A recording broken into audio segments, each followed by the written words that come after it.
Assalamu alaikum everyone, and a very warm welcome to all of you. This is Shakirah and Amin, And this is Budoor Yousuf, and we are here to discuss Dalton's atomic theory. Before moving on with the postulates and the drawbacks of Dalton's atomic theory, let me first introduce you to the person who proposed this theory, and he was John Dalton. John Dalton, an English scientist, proposed this theory in the year of 1808. So, let me begin with the postulate number 1, and that is matter is made up of very tiny particles known as atoms. But here the question arises, what is an atom? So, the atom is the smallest indivisible particle that takes part in a chemical reaction.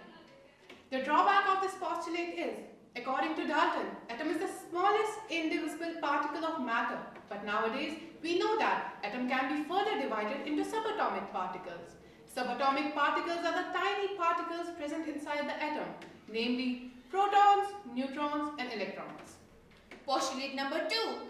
Atoms of same elements are similar in every aspect, let it be their size, their mass and even their chemical properties.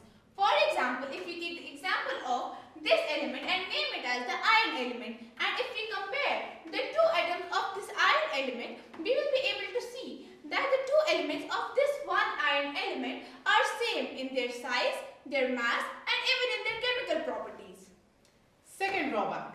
According to Dalton, atoms of same element are same in all aspects, but isotopes are the atom of same element, having same atomic number but different atomic mass. Example, isotope of hydrogen, protium, deuterium and tritium. Postulate number 3. Atoms of different elements are different in every aspect, again in their mass, in their size and even in their chemical properties.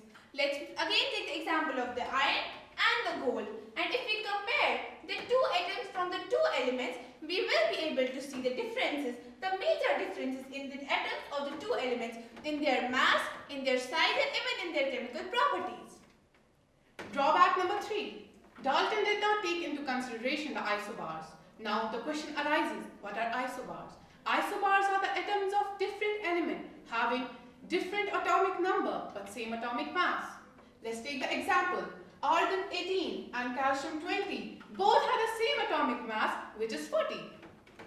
Postulate number 4. The atoms combine in the ratio of small whole number to form a compound. Taking the example of water H2O, which has the two atoms of hydrogen element and one atom of oxygen element, and it combines in the ratio of 1:8, and which is a simple ratio. Drawback number 4. In case of formation of a compound, the ratio is constant but not necessarily to be a simple ratio. It can be complex too. Let's take the example of sucrose sugar with a chemical formula C12H22O11, and the ratio is 12:22:11. This one is definitely not a simple ratio. Postulate number 5. The relative number and the kind of atom that combines to form a compound is always constant. Drawback number 5. Dalton did not explain why atoms of different elements combine to form a compound. This was all from our side. We would like to conclude this class with the quote of John Dalton, and he says, Chemistry is not about elements and compounds. "It's about the interactions that shape our world." Thank you.